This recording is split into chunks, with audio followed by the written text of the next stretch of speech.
Latest updates ఎప్పటికప్పుడు పొందడానికి big TV WhatsApp channel follow అవ్వండి. లింక్ డిస్క్రిప్షన్ లో ఉంది.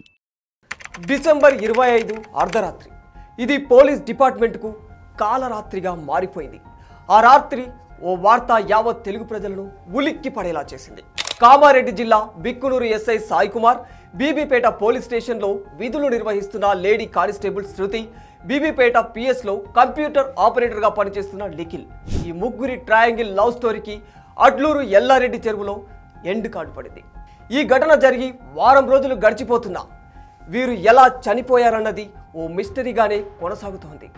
ఒక చెరువు, ముగ్గురి చావు, సమాధానం దొరకని 30 ప్రశ్నలు. ఈ సినిమాను తలపించే ట్విస్టులు. అసలు ఈ ముగ్గురు కలిసి అడ్లూరు ఎల్లారెడ్డి పెద్ద చెరువుకు ఎందుకు వెళ్లారు? వీరి శరీరాలపై బలమైన గాయాలు, చెరువు గట్టుపై వీరి వస్తువులు. ఇంతకీ ఇవి హత్యలా, ఆత్మహత్యలా? ఆ రోజు అక్కడ ఏం జరిగింది? ఈ ముగ్గురి మృతి కేసులో బిగ్ ట్విస్ట్ ఏంటంటే, తనను ఎస్ఐ సాయి కుమార్ వేధిస్తున్నట్టు అప్పటికే కానిస్టేబుల్ శృతి మరో కానిస్టేబుల్కి మొరపెట్టుకుని ఏడ్చినట్టు తెలుస్తుంది.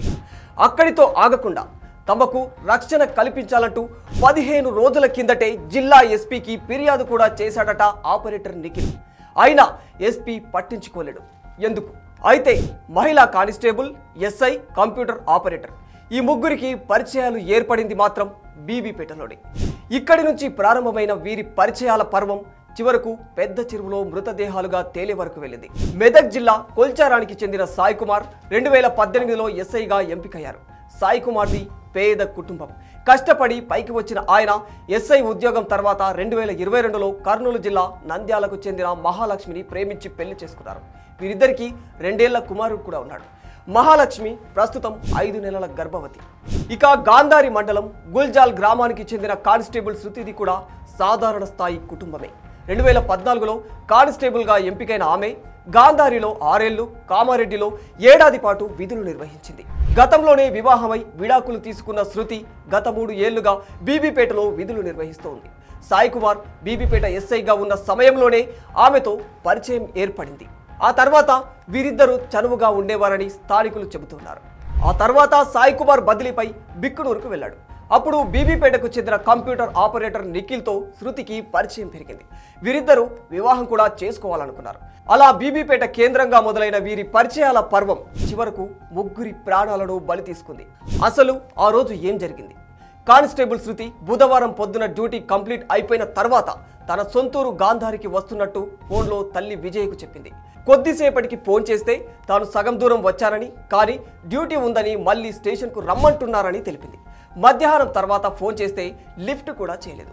ఇక ఎస్ఐ సాయి కుమార్ బుధవారం మధ్యాహ్నం 12 గంటల ప్రాంతంలో తన సొంత కారులో క్వార్టర్ నుంచి బయలుదేరారు.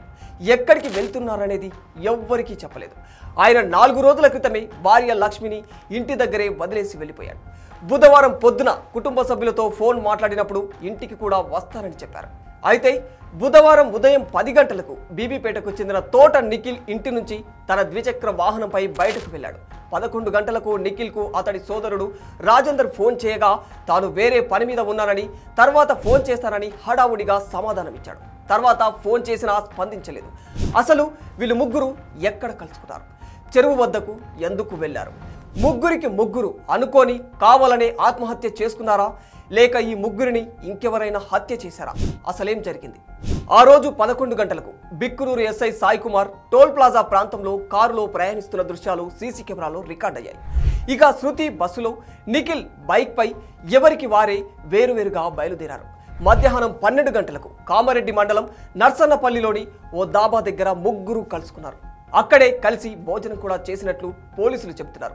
1 గంటకు ముగ్గురు కలిసి ఎస్ఐ సొంత కారులో సదాశివనగర్ మండలం అడ్లూరు ఎల్లారెడ్డి చెరువు వద్దకు చేరుకున్నారు. ఈ చెరువు వద్ద ఏం జరిగింది? బీబీపేట పోలీసులు అక్కడికి వెళ్లి చూడగా చెరువు ఒడ్డున సెల్ ఫోన్ దొరికింది. సమీపంలోనే ఎస్ఐ సాయి కుమార్ కారు కూడా ఉంది.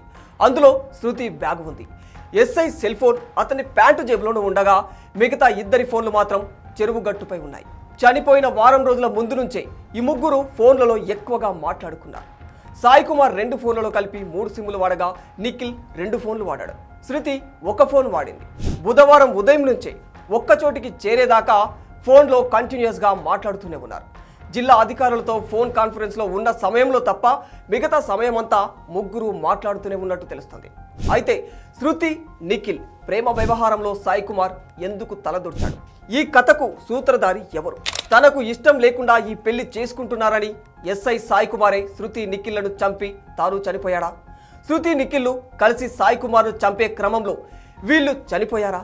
లేదా గొడవ పెద్దది కావడంతో ఇద్దరి టార్చర్ భరించలేక శృతి ఆత్మహత్య చేసుకోబోతే కాపాడే క్రమంలో ముగ్గురు చనిపోయారా? ఈ ముగ్గురి మరణం వెనక నాలుగో వ్యక్తి ఉంటే అతని గురించి పోలీసులు ఎందుకు బయట పెట్టడం లేదు? ఈ మొత్తం వ్యవహారంలో ఎస్ఐ సాయి కుమార్కు ఓ సిఐ మరో ఎస్ఐ కూడా సహకరించినట్లు తెలుస్తుంది. ఇంకా అప్పుడే ఎస్పీ స్పందించి ఉంటే ఈ ఘటన జరిగేది కాదని జనాలు కూడా ఆరోపిస్తున్నారు. ఎస్పీకి ఫిర్యాదు చేరినప్పటి నుంచి జిల్లా హెడ్ క్వార్టర్స్లో సీసీ కెమెరాలు ఎందుకు పనిచేయడం లేదు? ఎస్ఐ సాయి కుమార్ను పోలీస్ డిపార్ట్మెంట్ ఎందుకు వెనకేసుకొస్తుంది? అలా అంటే ఈ కథకు అసలు సూత్రధారి సాయి కుమారేనా అని కొందరు అనుమానిస్తుంటే, ఇద్దరు పోలీసుల వ్యవహారం కాబట్టి ఇది డిపార్ట్మెంట్కే మాయని మచ్చ అవుతుందని, ఈ డెత్స్ను ఇలా మిస్టరీగా ఉంచుతుందని పోలీస్ శాఖ తీరుపై మరికొందరు విమర్శలు గుప్పుతున్నారు. ఇందులో ఏది వాస్తవం అనేది చనిపోయిన ఆ ముగ్గురికి, డిపార్ట్మెంట్కి తప్ప మరెవరికీ తెలియని పరిస్థితి. For more videos like this, subscribe Big TV channel.